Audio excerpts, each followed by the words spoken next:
Hey everybody, thanks for joining me today. Shane Theriault on the channel. And you know, I get asked sometimes, recently I've gotten some comments, hey Shane, I love the channel. Thanks for doing this, man. Hey, any tips for beginners and intermediates, you know? Yes, I didn't mean to leave you guys out. I do have some tips. I gave it some thought and I thought, well, you know, what would I have done differently as a beginner? Some things that helped me out over the years. So here's 5 tips for beginners, intermediate, dare I say, maybe some of you advanced guys might get something from this. There's a few concepts that I use myself still from time to time, some learning techniques I think will help you out. Here we go. Tip number 1. I call this the catch and release. All right. This is a way to learn chords quickly. Now, when you're a beginner, everybody knows, and maybe you guys are in this right now. I don't know what level you're at, but I remember learning an E. Let's just take an E chord, right? E chord. Now here's how it usually goes. Somebody shows it. No, first finger go, no, first fret. Yeah, push this one. Like this. Oh man, that hurts. I like, there it is, right? Magic, E chord. Then you take your hand off and you try to do it again. Oh, well, what is that? All right.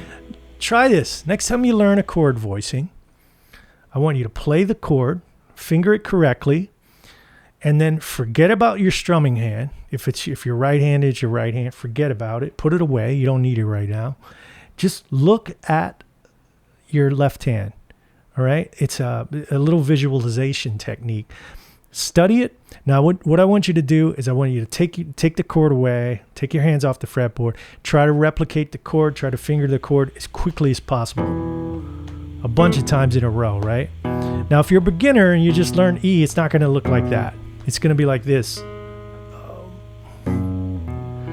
That's okay. That's all right. That means the exercise is working. And what you're doing is you're reprogramming your muscle memory, or you're actually programming your muscle memory to learn that chord. The guitar is a very diagram, shape, pattern oriented instrument. And more as you'll progress and get more proficient, you'll learn that more and more, and you'll see that and you'll discover little things about it. And we can use that to our advantage, and this is one way. So when you do this and you form the chord really fast, you want to make sure you're doing it correctly. You don't want to program mistakes. You want to make sure you're doing it quickly, but you want to make sure you're doing it accurately and correctly. So try that. I still use this if there's a cool voicing, a Ted Green thing, or some kind of something that might be a little tricky. I'll just take a few seconds, form the chord, try to do it a few times in a row as fast as I can. Then I add the strumming hand, and then you're already halfway there. Okay? Number 2, I know a lot of you guys don't want to hear this. Learn the notes on the neck. Learn the notes on the guitar, all right? Before you start trying to... I'm getting comments from people learning caged form major scales, but they don't even know all the notes. Not well, anyway. Not the way you're supposed to. I'm not talking about sight reading.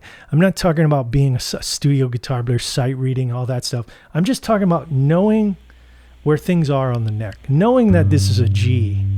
Know that that's a B flat. Know that that's a B flat as well. That's just basic primary 101 foundational stuff. And, also if you're in a band and you're communicating with people, you're working for a singer, you get in that position one day, well, it's going to happen, you're going to want to know how to communicate. You need that. And also it's going to open up the neck for you. You need to learn the notes on the guitar. I must say, I did a pretty good video a few back on how to master the notes on the guitar. And it's a video showing you an exercise to really hone in on that. G.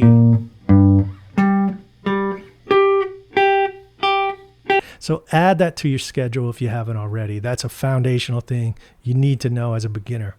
Tip number 3, practice slowly. I know this is sounds really dumb, okay? But again, going back to tip number 1, muscle memory. It's fun to play fast on guitar. I enjoy the hell out of it myself. It's really fun. But let me give you an example of something that happened to me 7-8 years ago. Let me show you why this concept really works. 7, 8 years ago, I was living in New York and I was playing a lot of jazz. And for some reason, my right hand technique sort of morphed into like something like holding the pick like this. I don't want to do it again because I don't want to mess myself up. But I couldn't play anymore. I was like in this weird in-between stage where I couldn't play rhythm as well as I was previously, and my speed was really, it was just kind of shitty. And I remember doing a taping with the OJs on Daryl's show, and I was going, man, I can't, like, just a simple, I was really fighting my right hand technique at the time, so much so that I sought out a private teacher. And I went to a guy named Adam Rogers. He's a great player. I think he plays with Steely Dan now. He's more of a jazz player than I am. But his right-hand technique was impeccable. So I went to his apartment, took a lesson, and we sat down. And Adam, he goes, "Why are you, man, you're a killer player. You don't need, like, what do you want me to do? Show you." And I said, well, I explained it. He goes, "Okay, I see. So play a major scale really slowly. 3 notes per string, any position." So I said, okay. He goes, slow. Start on A. And I went, okay. Stop. He goes, stop. No. Slowly. Okay. No. I mean, really slow. He did this like 3 or 4 times, I remember. And finally he goes, no, man, like this.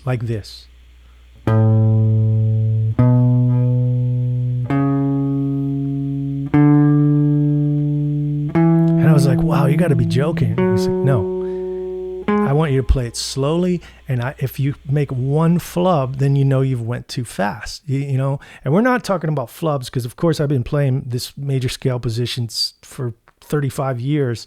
But he's talking about syncing the right and left hand together. And that's muscle memory. And what he had me do was practice 5-10 minutes a day, really slow.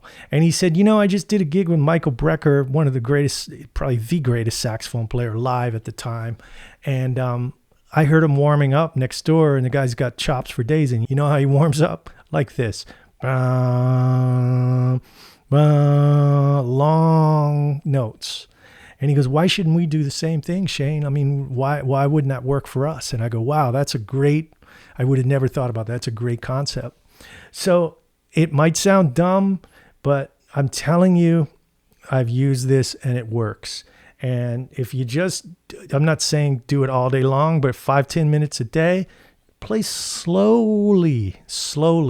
Get your hands in sync. If you're learning a Billy Gibbons solo or something, fine. Play it slower than you think you need. And what's happening is you're eliminating any mistakes, any way to program those mistakes in your head. And when you speed it up a little bit, you'll be amazed. You'll be way further along the road on the way to playing it cleanly. So try that. Number 4, transcribe, use your ear, trust your ear, push your ear.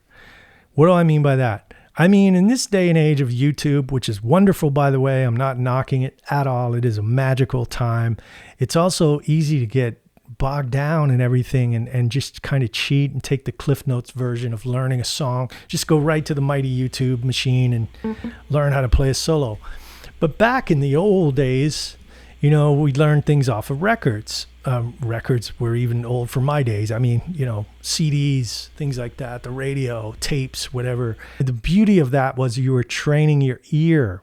And I think that's what's missing nowadays. Guys are learning, girls are learning things just straight off of YouTube, and there's no foundation. Your ear, you want to train your ear. So rather than just go straight to YouTube to learn something, when you're learning a song, you want to learn a solo, try to learn it yourself first, right off of the recording, directly from the artist. And go as far as you can on your own and keep pushing, keep trying. You're developing your ear. That's an integral part of being a musician. I don't care what instrument you play, your ear is your most valuable tool. It will guide you through any situation, any genre. Believe me, I've used it for years. And the only way you develop that is by using it, not by learning tab from somebody else.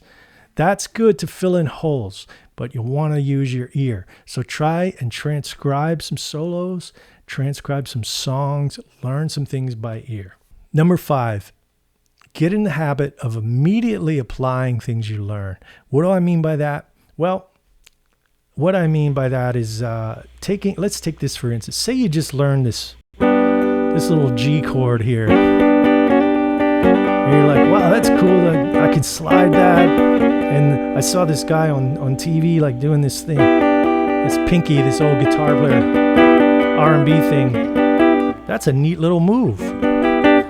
How can I use that? That's the first thing you should ask yourself. How can I apply that? Is there a song I'm already doing now, maybe in my Jimmy Buffett band, or maybe my, this Chuck Berry tune we're doing this weekend? Can I use that? Well, maybe I can play it through a 1-4-5 progression.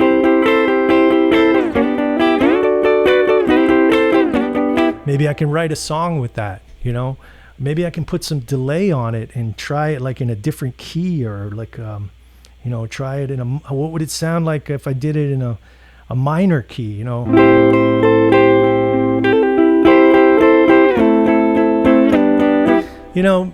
You get the idea. Not the greatest example, but immediately take what you learn, apply it, connect it to something. It's like when you're learning a language. I've been studying Japanese for God knows how many years now. And the first thing you do is you learn a phrase or a sentence or word, try to connect it, apply it immediately. Otherwise, what's the point of learning all this stuff? You just end up with a bunch of stuff you can't use. Put it into practice, make it musical. Don't want to get too preachy, but those are 5 things that have helped me out, and I think they'll help you out too. If you got something out of this, show me a little YouTube love, give me a like, subscribe, thumbs up. See you next time. Let me know in the comments how this stuff works out. Shane Terrio out.